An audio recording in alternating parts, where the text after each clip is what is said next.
So I would like to welcome all of you to the Mental Health Technology Transfer Center's second Grief Sensitivity Virtual Learning Institute. It's a mouthful, so in short, we call it the MHTTC GSVLI. We are thrilled to have you here and excited to have you with us for today's learning. I'm Heather Gotham, Director of the MHTTC Network Coordinating Office out of Stanford University. Glad to have you with us today. Today's interface is through Zoom webinar, so let's just take a moment to situate ourselves in the platform that we're gathered through, particularly the chat and the Q&A features.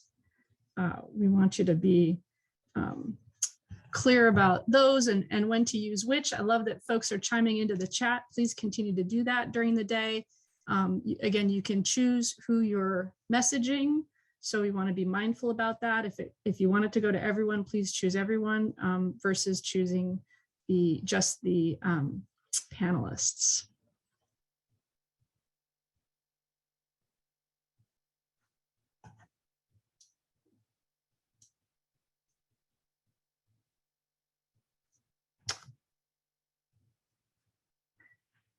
A few more housekeeping items. There's one link throughout the entire day. So the link that you're on is the one you can use today. You can log in and out if you need to take breaks or be gone for a while from us, but it's the same link throughout the day. Please share your ideas and resources and thoughts that resonate with you through the chat box throughout your experience with us today. And make sure to send what you'd like to share with everyone to all attendees and panelists.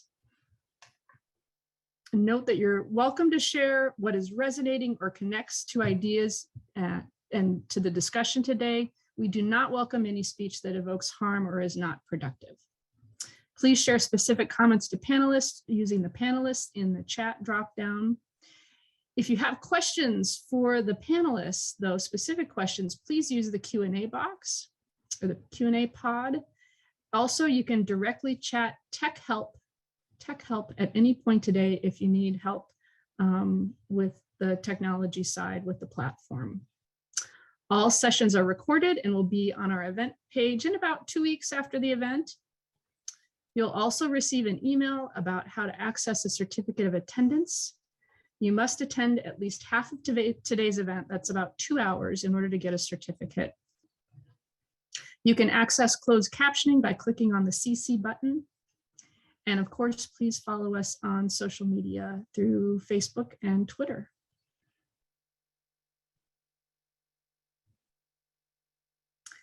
This is a disclaimer. We are grateful to be funded by the Substance Abuse and Mental Health Services Administration, or SAMHSA, and we want to be clear that what is expressed today by our GSVLI faculty and staff is their work.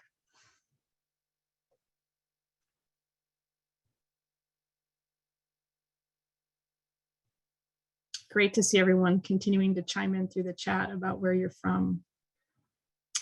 So we've been saying MHTTC, that is a mouthful. So let's take a quick moment and learn about who we are and why we're able to bring this information to you. So the MHTTC network is a network of 10 regional centers that cover all the states and territories. So take a moment to check out the map if you're not familiar with us and see which regional center is yours that covers your state or territory.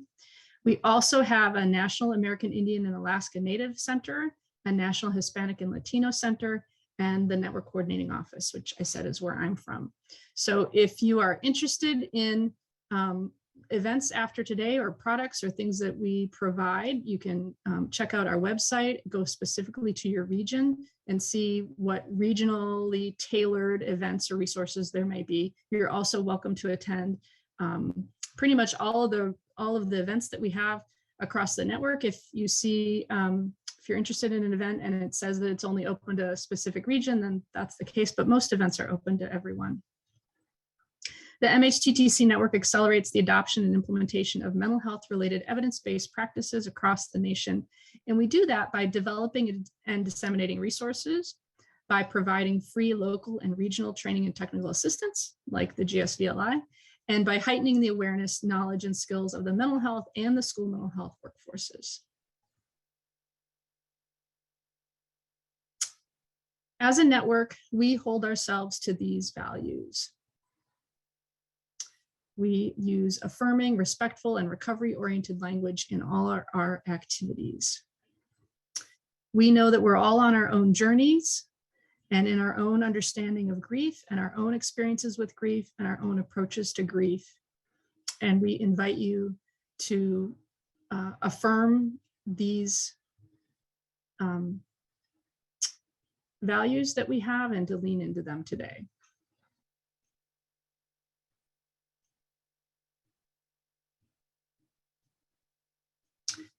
I also wanted to do some upfront thank yous. This GSVLI this year, and we had a series last year as well, could not have happened without the amazing work across our whole network from all of these folks. Each regional MHTTC funded speakers, all of our centers are providing support in one way or the other. I want to thank all of our GSVLI faculty whose wisdom, experience, and guidance have contributed to our collective learning last year and today and tomorrow. A huge shout out to our MHTTC Grief Coordination Group who planned this GSVLI and is putting it on for you today. Specifically wanted to mention Leora, who will be up next in just a minute. She's been the brain trust and the heart of this work over the past 2 years and has really cheered us all on to be bringing this to you. Other members of the group have contributed a ton as well. Shout out this time to Felicia Benson and Jessica Gonzalez of our network coordinating office, who are behind the scenes, rushing hither and thither, but making it all look like it's polished and happening. Thanks to all of the rest of the coordination group and all of our session hosts and moderators and tech support today. We could not have done this without you. We're so glad to bring this to you. With that, I'm going to pass the mic to Leora, one of our GSVLI planning team members, to introduce us to our day. Wonderful. Thank you so much, Heather, and welcome, welcome, welcome everyone to the second Grief Sensitive Virtual Learning Institute. It is enormously good to be with you. Some of you are with us from our 2020 GSVLI, and some of you are new to us, and wherever you are coming from and whatever you are holding, we're glad to be with you. My name is Leora, she, hers, on Ohlone land here in Berkeley, California. I'm staff of Region 9, Pacific Southwest, MHTTC. Our theme, I take a lot of breaths. I really welcome you to take breaths as you move through this throughout the day. And so you'll see me do that because it helps me feel regulated in here. I'm actually going to ask Heather for you to go back to the slide right before. So good to see you, Hope. I want to welcome us to the theme of our time together here in 2022. Our theme for our learning today and tomorrow is, where are we now in our grief sensitivity practice? And where can we go? It's an invitation for us to do some accounting of where our skills, where our comfort, where our needs, and where our bodies are collectively and individually in our mental health work and in our grief sensitivity work. And also a call in to where we need to go as practitioners, as professionals, and in the field. We've designed these days to really center folks who are thought leaders, heart centerers, and humanizers of grief work, which we believe is deeply, deeply inherent to being part of the mental health workforce. We come back together in 2022 from after the first GSVLI, and I remember, Heather, you introducing us in 2020, holding space for the 400,000 people who had died of COVID back in September and then November of 2020. And today the estimate is around 934,000 people taken by COVID in the US alone. And we know that one of grief's biggest roles in life is to ripple. And so we hold space for those of you who are holding people who have died from COVID, losses because of long haul COVID, losses due to this endemic, and loss just generally, just big stuff. One of our teachers, Frances Weller, says that grief is the apprenticeship to sorrow.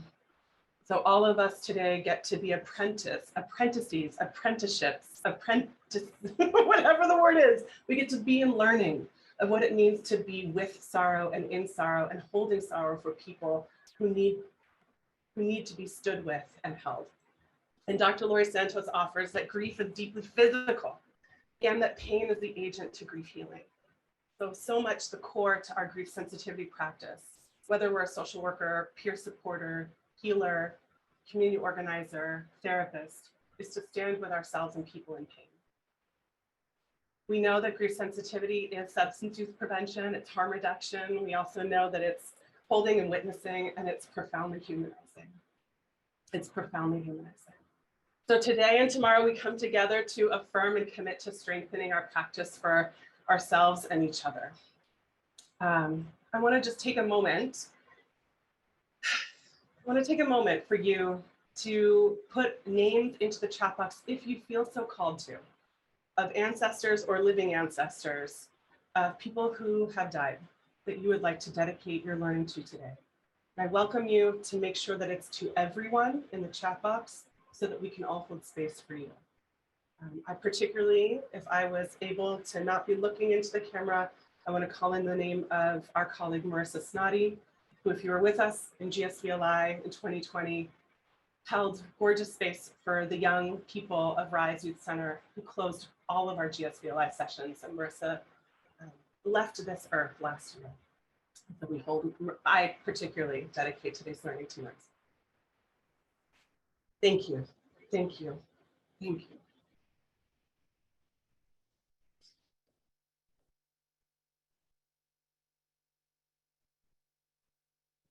If you're listening in, the almost 600 people gathered today are putting in the names of people they're dedicating their learning to. Thank you. So we remember them and we remember each other and we hold space for our learning and today. We can move forward, Heather. Thank you. So there's many, many, many ways that we can enhance our grief sensitivity. And one of them, we believe as an MHTTC network, and please, by the way, keep putting names. One of them is to also cite and name and recognize our teachers who have helped us steward our own grief sensitivity. And they might be people who've died, they might be scholars or writers or researchers. And so we want to take a moment to also recognize people that we have learned from, the collective citation. And we want to pay respect to those who have come before us, who also have created and contributed and advocated for grief justice, really advocated for re-enfranchising grief.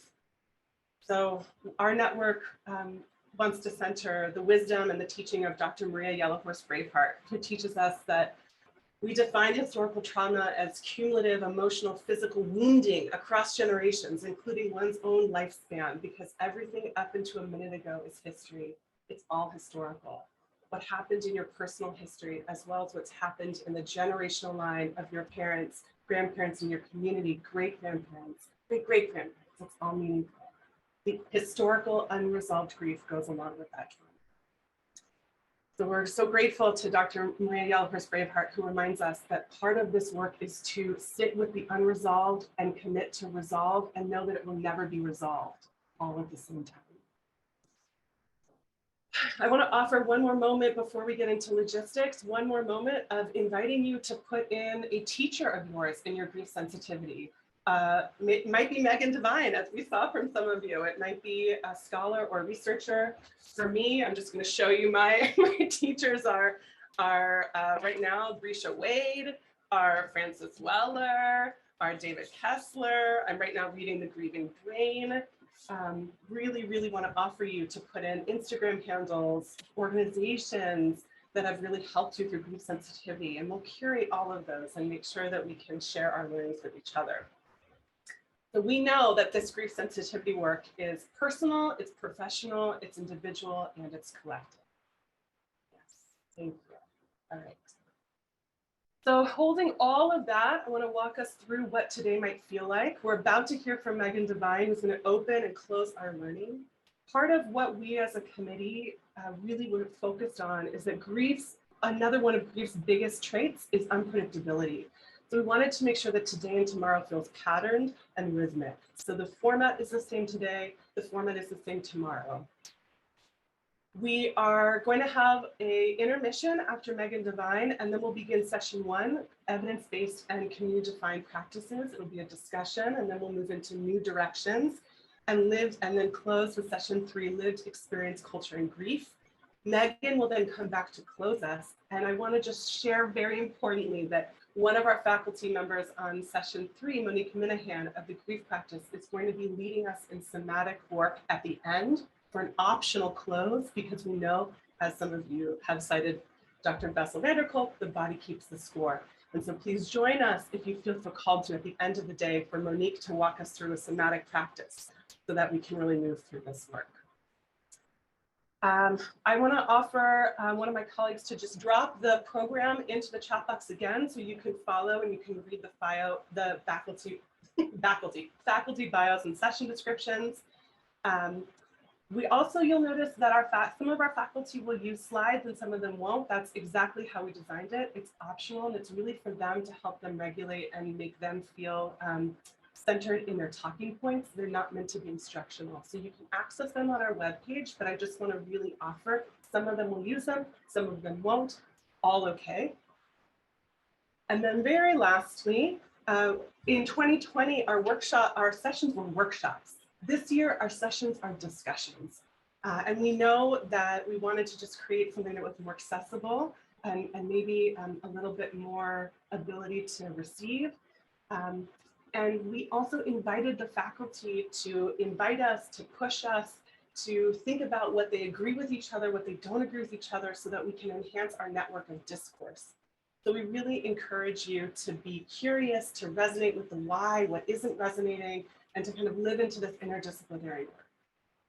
Very last but not least, before I pass it to Jessica, we have created a faculty CV of all of our panelists, day 1 and day 2 scholarship that relates to grief sensitivity. It's not full, it's just a start. And so you can get that on our website, so you can continue to learn with them. I'm going to move forward and then pass it to Jessica. I just went over that. There's more resources. Okay, last but not least. Some of you are here because you're grievers. Some of you are here because you are grief allies. We want to offer you to make sure that you have water, that you have journaling accessibility, that you have ways to support yourself to regulate. If at any time it becomes overwhelming in a way that your body does not want to be a part of, step away, come back to us. It's one Zoom webinar link the whole day. I'm going to take another deep breath and with deep gratitude, say thank you again and pass the mic to Jessica. Thank you, Leora. Hello, everyone. My name is Jessica Gonzalez. I'm a coordinator with the MHTTC Network, and it is my absolute pleasure to introduce today's keynote speaker, Megan Devine, who I am a big fan of. I learned about Megan and her grief work a year and a half ago. I know exactly when I first learned of Megan because a year and a half ago, my beloved brother, Carlos, who was only 24, was shot to death outside of my parents' home. It was a very dark time for me, those first few months, coping with this tragic death and immense loss in my family. But luckily I had colleagues and friends supporting me on my grief journey. And one of those friends sent me Megan Devine's Instagram page, Refuge in Grief.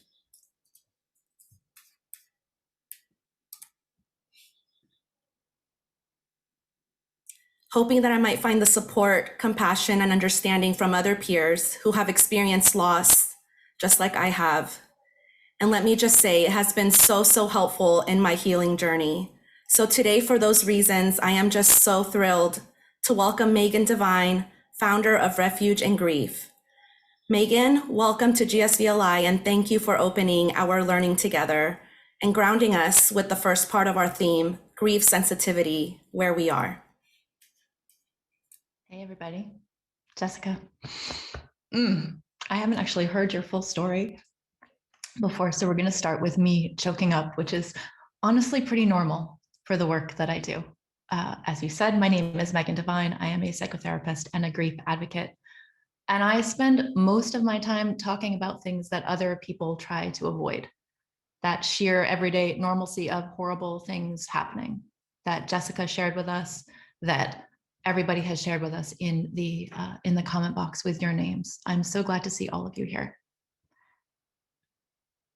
We're going to really dive into this day around like all of those things that break our hearts and all of the things that are so difficult. But even 2 years into the pandemic, I want to say something about the screen. Leora did such a great job of talking about how weird it is to be in this space together, but I actually really love what one of the co-founders of the New York Zen Center says about warming the screen. He says that to like remember the individual minds and hearts and bodies behind these little boxes that we find ourselves in. So I just want to note the, what do they call that in the theater world? Like the third wall or the fourth wall? Oh my gosh, theater people, I'm so sorry. I don't remember which one it is, but you're going to probably hear my dog, my neighbors, my cat howling to go outside, and he is not allowed to go outside. So just the normal noises of everyday life happening here. Megan, thank you so much for getting us started. I just wanted to jump in and quickly say that we can't see your video, and we have many in our chat box letting us know they can't see you. And so oh goodness, I wonder if you wouldn't mind. On. Oh dear. Let me try turning it off and turning it on again. How does that work? Hi, everybody. Here I am, like making really good eye contact with my little camera icon, and none of you could see me. Well, now we can, and you look like you can. Thank you. And this is what we're talking about with what Koshi Paley Ellison says about warming the screen. Like, we're all humans in here in these little boxes, and tech issues and howling cats and all of these things. So hi, everybody. Sorry you didn't get to see my face while I was greeting you all. Okay. I'm going to go back to my notes here. One of the things that's different about doing things on the small screen versus the stage is when I'm teaching in person, some of you who may have seen me speak in person, I pace when I talk, and that's what helps me remember what I need to say. And of course, on the small screen, I can't pace. So I have my notes, and they're going to help keep me on track. Also, if you know me, I tend to ramble because I get really excited about this material. Material seems like a strange word to use when we're talking about grief and really personal, intense emotions, but it is what it is. So one of the things that I get asked a lot in media appearances these days is whether this pandemic has made us better at grief. And I have to say no, which is maybe a strange thing for a grief educator and advocate to say, but I don't think it's made us better at grief at all. It's made us more aware of grief, but it hasn't made us better at it. So everybody's lost something over the last couple of years, from the loss of routine to the loss of health to the deaths of family members and friends, COVID related and not COVID related. There's the loss of normalcy, the loss of a sense of safety in the world. Nobody has escaped the last few years without loss, and some people, some communities have suffered loss upon loss upon loss. What I do think the collective experience has done for us is it's made a lot more people realize that the things that we normally do in the face of hard times, they aren't helpful. Platitudes and cheering people up and resilience and looking on the bright side and shaming people into feeling better. I don't know about you, but I have heard a lot of other people have it much worse, so you really shouldn't feel the way you feel. Like, I've heard more of that in the last couple of years than I have in a long time. All of these things that we've traditionally said to make people feel better, I think a lot more people understand that that stuff isn't helpful. And that's not just true in the general culture either. I think that as clinicians and providers, a lot of the tools we've been given, a lot of the framing we've been given, it doesn't work on grief at all. And I think a lot of people are really getting that, understanding the shortcomings of the medical model. Leora, I can't remember the way that you call it, but I think you say re-enfranchising grief.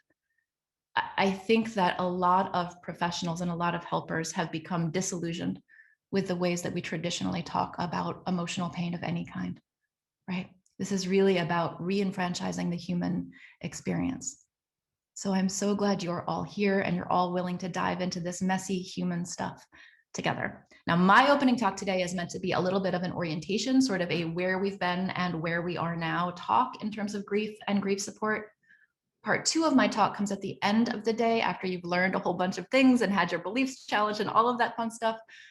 We are going to get into the road ahead and all of the good, hopeful things that come with the grassroots grief revolution. But right now, we have to look back and look around, which means, unfortunately, that the bad news comes first to open your day. We can't get to where we most want to go if we don't tell the truth about where we are. And where we are isn't all that pretty. We need to reach back to the start of human culture to do this, but I only have 20 minutes, so do not panic. I am not going to ramble forever and ever. If we have slides, can we start those now, please?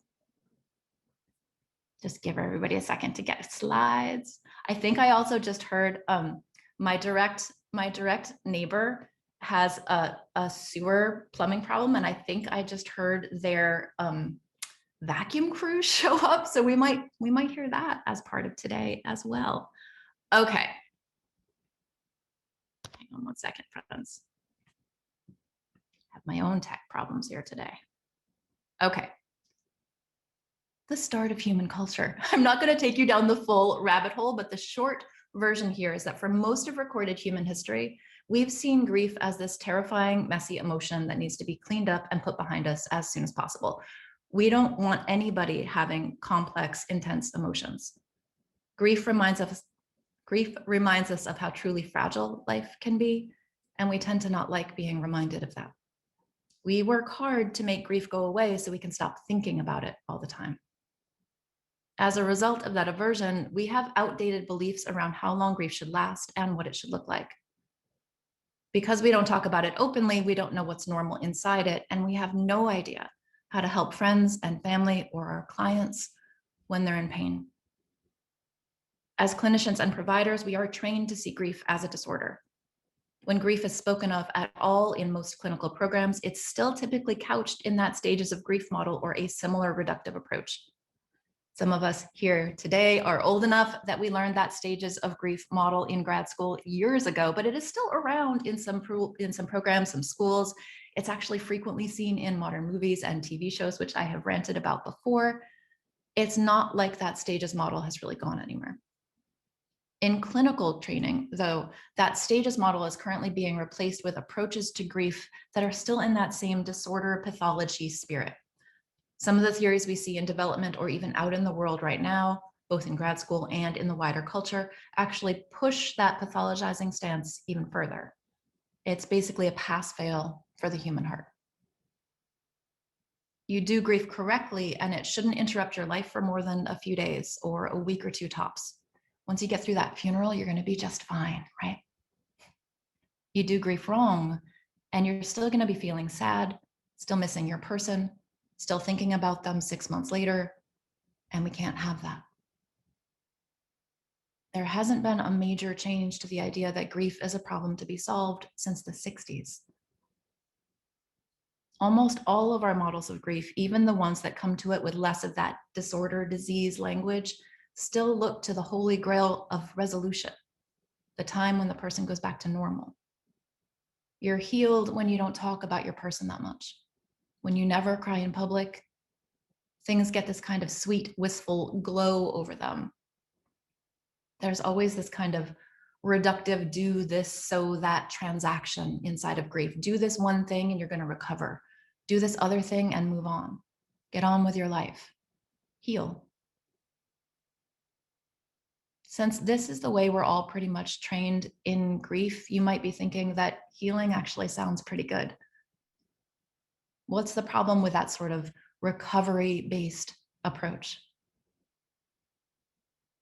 The problem is, and maybe some of you already know this in your own lives or in your own practices, but the problem is that reductive recovery-based approach isn't working. Treating grief as a problem to be solved isn't working. It's not helping grieving people, and it isn't helping the people who want to support them. We aren't getting the outcomes we say we want in a supportive and inclusive world. We're getting something much different. We're getting an epidemic of unspoken grief. I know this because I've been studying intense grief and loss for about 12 years, and I've been living it. I've learned from thousands and thousands and thousands of grieving people. So that's not a small sample size. And many of you are here today. Hi, friends. This is what I've learned, though. Cheering people up, medicating them, telling them to be strong and persevere, helping them move on, it doesn't work for them. Helping clients focus on the positive, be more resilient, reduce or remove their uncomfortable feelings, put the past behind them. I mean, I can rant on and on about all the things we think we're doing. It doesn't make things better. It just makes people stop talking about the reality of their grief. Think about it. If every time I come to you and I say, I miss my kid, or I wish my brother were still here. Jessica, I feel you on that one. Or I can't stop thinking about the accident. All normal expressions of grief, by the way, whenever they happen. I say these things and you tell me that I need to change my thoughts or look on the bright side, or you suggest that there's something medically wrong with me and maybe I should talk to someone. I'm not going to feel better. I'm just going to stop telling you about it. That doesn't mean it's resolved, it just goes quiet. One thing we do know as therapists and providers is that unaddressed and unacknowledged pain doesn't go away. I know some of you mentioned Bessel van der Kolk in the chat box. We know that the body stores these things. Old stuff doesn't go away. It comes up all the time.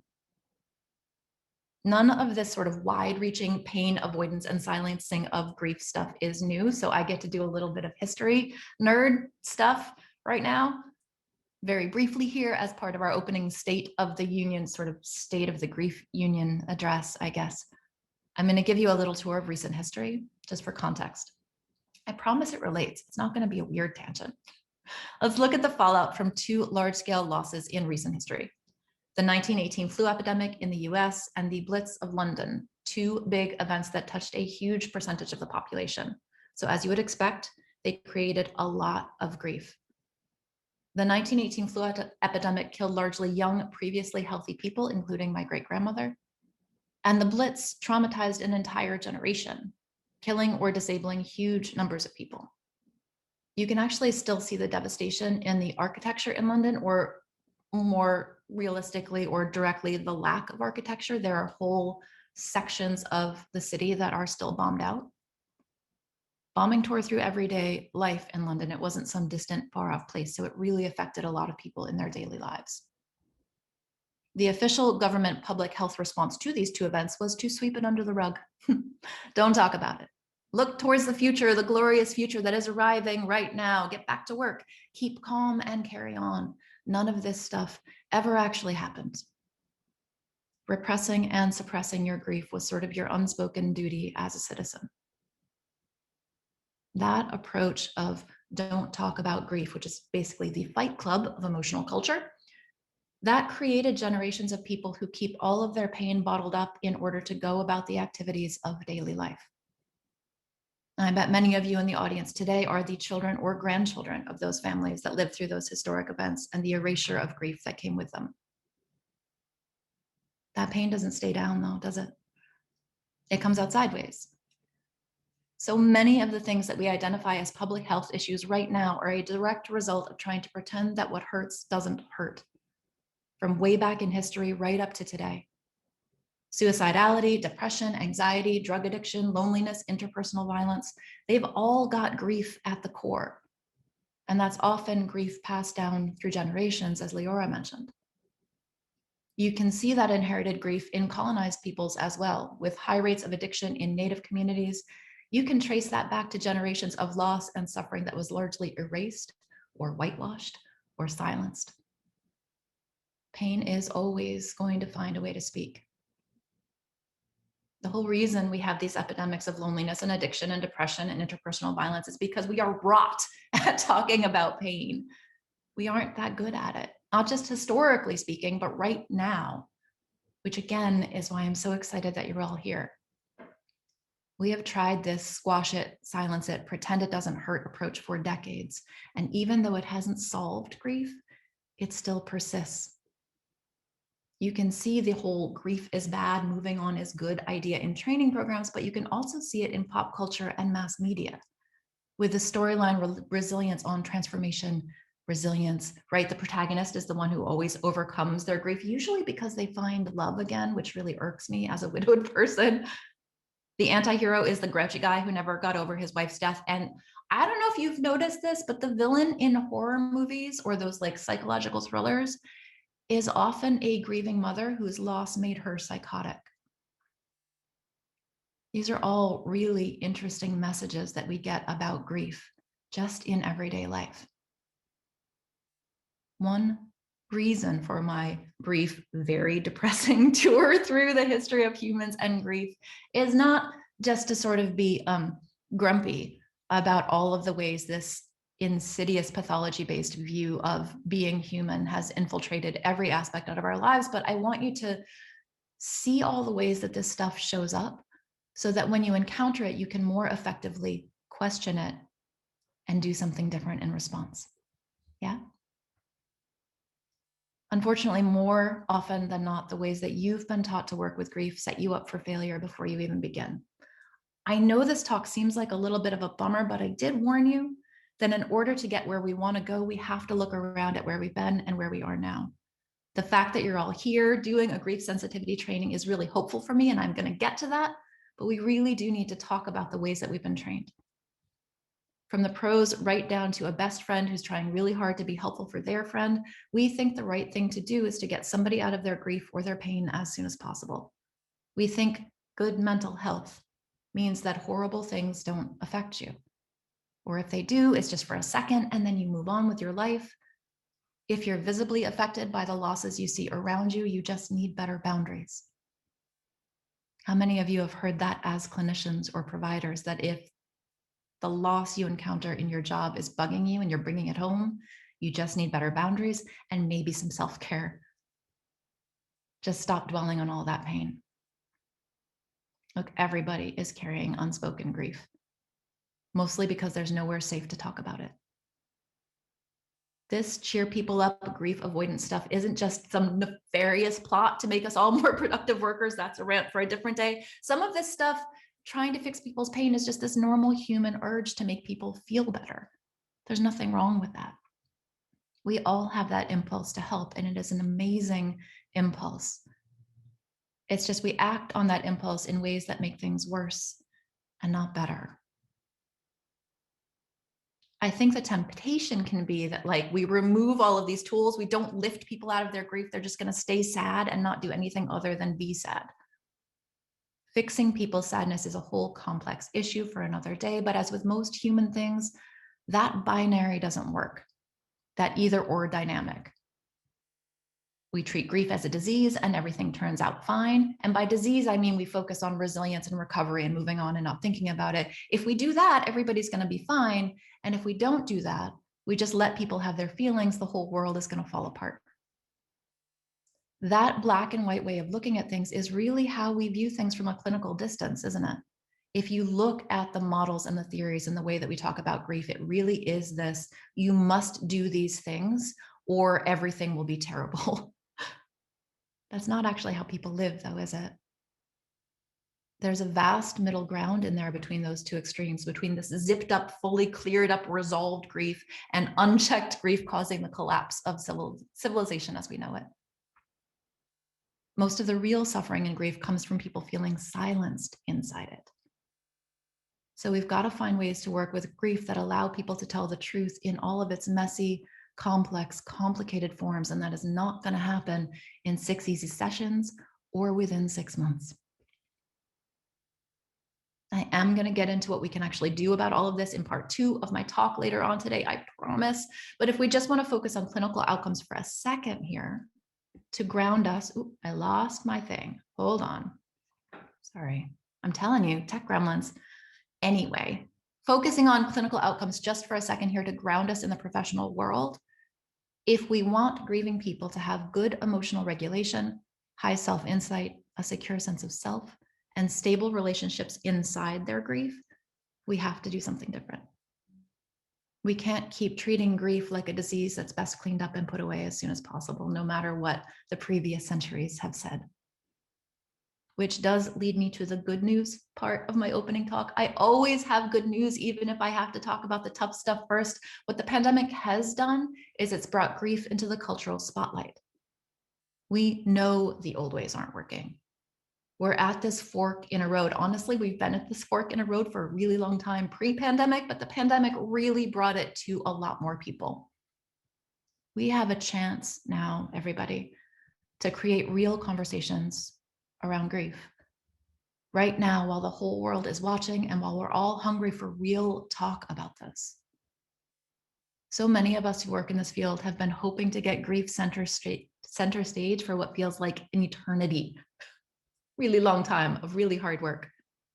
This pandemic isn't how we wanted grief to take center stage. But here we are, in this room, in our individual rooms, in one big collective room, trying to learn more about grief and what it means to be human. While it may not seem like it from my somewhat doom and gloom opening to our time here together, this truly is a hopeful time. Exposing pain, talking about it with real, honest, open conversations is how we make change happen. And change needs to happen for all of us. As we know from working with clients, change isn't easy. The pandemic has brought so many cascading losses. It's easy to panic at the thought of how we're going to handle that much pain in the world if we quit using all of the stuff that we've been taught, if we can't lean on it anymore. Like, I can see us all reach for tools that don't work just to feel like we're doing something. I do this stuff for a living, and I catch myself trying to cheer people up and talk them out of their pain all the time. That training goes deep. So we've got to look not only at cultural resistance to change, not only at the medical model's resistance to change, but also our own resistance. Pain is hard to talk about. It is hard to sit in a room with somebody who's grieving, especially if you're not allowed to fix it for them. We've all got that instinct to make people feel better.